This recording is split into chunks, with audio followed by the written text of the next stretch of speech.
మా అన్న ఒకటి గుర్తు చేస్తుండు. ముఖ్యమంత్రి గారు ఇలా పర్యటనలు పోతున్నారు, వెళ్ళాలి. ఎంత ముఖ్యమంత్రి గారు ఎంత తిరుగుతే అంత మంచిది. We are not against to that. కానీ ఇలా ఎన్నికల కోడ్ను ఉల్లంఘిస్తూ ఉన్నారు. రాష్ట్ర ఎన్నికల సంఘం నిద్రపోతూ ఉందా? రాష్ట్ర ఎన్నికల సంఘం నియమ నిబంధనలు చూసే బాధ్యత లేదా అని నేను అడుగుతా ఉన్నా. ముఖ్యమంత్రి గారు ఇలా ఏం శంకుస్థాపన చేస్తుండ్రు?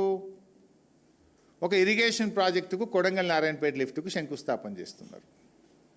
ఆ నీళ్ళు ఎక్కడ పారుతాయి? గ్రామాల్లో కదా పారేది.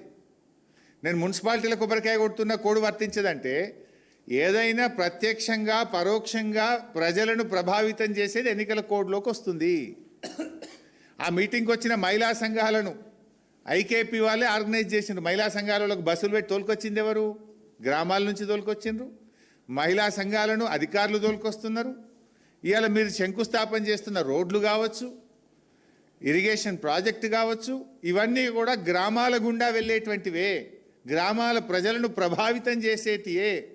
2 ఏళ్ల నుంచి ఏం చేసినావు? తిరగకుండా. ఇప్పుడు ఓట్లప్పుడే సర్పంచ్ ఓట్లను ప్రభావితం చేసే విధంగానే ఎందుకు తిరగాల్సి వస్తుంది?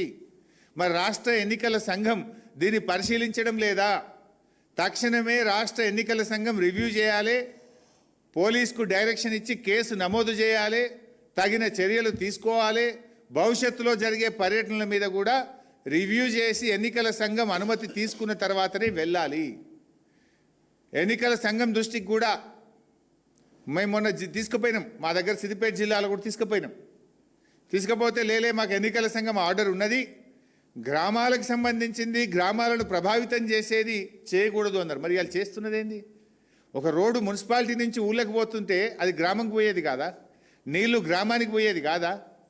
అంటే ఇలా పూర్తిగా ఎన్నికల నిబంధన తుంగలో దొక్కుతూ ఇలా ముఖ్యమంత్రి గారి పర్యటన జరుగుతూ ఉంది.